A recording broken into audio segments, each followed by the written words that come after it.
এটা নিৰ্দিষ্ট সীমালৈকে মই গোলামী সহ্য কৰিব পাৰিম, কিন্তু তাৰ ওপৰত মই কেতিয়াও গোলামী সহ্য নকৰোঁ। আমি মধ্যবিত্ত মানুহ, কিন্তু আমিও সপোন দেখোঁ, আমাৰ সপোন দেখাৰ অধিকাৰ আছে। নাজিৰা সমষ্টিত বৰ্তমানৰ বিধায়ক দেৱব্ৰত শইকীয়াৰ দৰে ভাল মানুহ হয়তো এই অসমতে নোলাব বুলিয়ে মই ক'ব লাগিব। কাৰণ কিয় তেওঁ আমাক কোনো দিন অসভ্যালি কৰা নাই, কোনো দিন তেওঁ আমাক কোনো কামত বাধাৰ সৃষ্টি কৰা নাই, ভাল কামত সদায় সহযোগ কৰিছিল। এটা নিৰ্দিষ্ট সীমালৈকে মই গোলামী সহ্য কৰিব পাৰিম, কিন্তু তাৰ ওপৰত মই কেতিয়াও গোলামী সহ্য নকৰোঁ।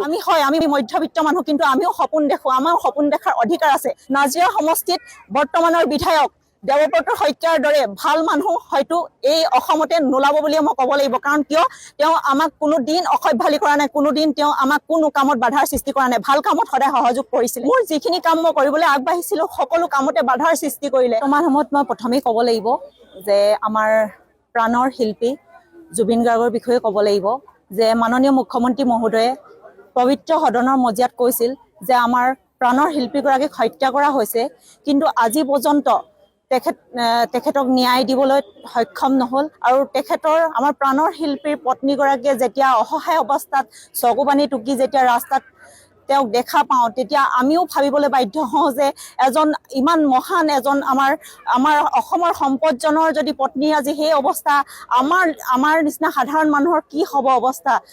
কেনেকৈ আমি ইয়াত এই চৰকাৰখনৰ নেতৃত্বত আমি কেনেধৰণে আমি জীৱন নিৰ্বাহ কৰিবলগীয়া হ'ব, আমি সেয়া ভাবিবলৈ বাধ্য হৈ পৰিছোঁ। বৰ্তমান সময়ত আমাৰ প্ৰাণৰ শিল্পীগৰাকীক ন্যায় লাগে, প্ৰথম কথা মই সেয়াই ক'লোঁ। আৰু দ্বিতীয়তে হ'ল আমাৰ নাজিৰা সমষ্টিত আমাৰ যিসকল ভাৰতীয় জনতা পাৰ্টীৰ কাৰ্যকৰ্তা আছিলে, ময়ো ভাৰতীয় জনতা পাৰ্টীৰ কাৰ্যকৰ্তা হৈ 5 বছৰ দিন সেৱা আগবঢ়ালোঁ। কিন্তু সেই সময়ত লক্ষ্য কৰিলোঁ কিছুমান নেতা, যিসকল নেতাই বৰ্তমান সময়ত আমাৰ সমষ্টিক প্ৰতিনিধিত্ব কৰিবলৈ আগবাঢ়িছে, তেওঁলোকৰ চিন্তাধাৰা কিছুমান ইমানেই নিকৃষ্ট চিন্তাধাৰাই তেওঁলোক আগবাঢ়িবলৈ বিচাৰিছে যে ভাবিলেই কেতিয়াবা আচৰিত লাগে।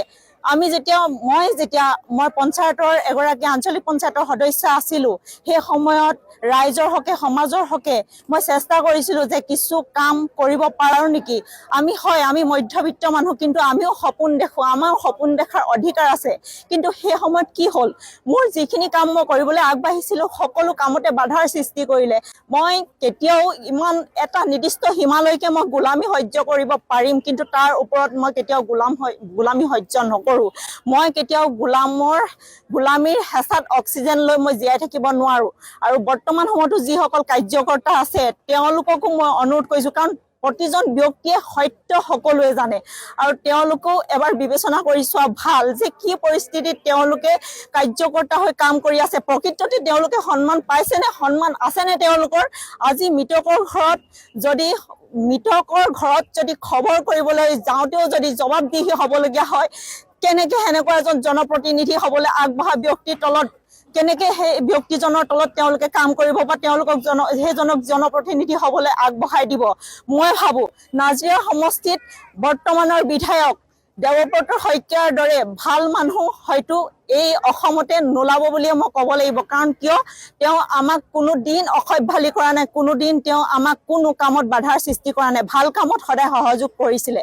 আৰু আমাৰো কেতিয়াবা এনেকুৱা হয় জীৱনত, কিছুমান এনে সময় আহে যে আমাৰ নিজৰ কেতিয়াবা পিতৃ মাতৃকো আমাৰ শত্ৰুৰ দৰে জ্ঞান হয়, কেতিয়াবা আমাৰ নিজৰ ইচ্ছামতে কাম কৰিবলৈ মন যায়। মোৰো কিছুমান তেনেকুৱা ধাৰণা হৈছিলে।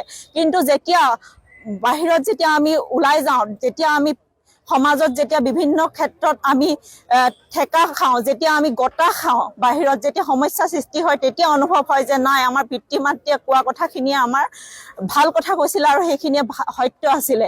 এতিয়া মোৰ অনুভৱ একেই হ'ল যে দেৱব্ৰত শইকীয়া ছাৰৰ নেতৃত্বত যিমান দিন কাম কৰিছিলোঁ, সসন্মানেৰে কাম কৰিছিলোঁ, কোনোদিন আমাক অপমান কৰা নাছিলে।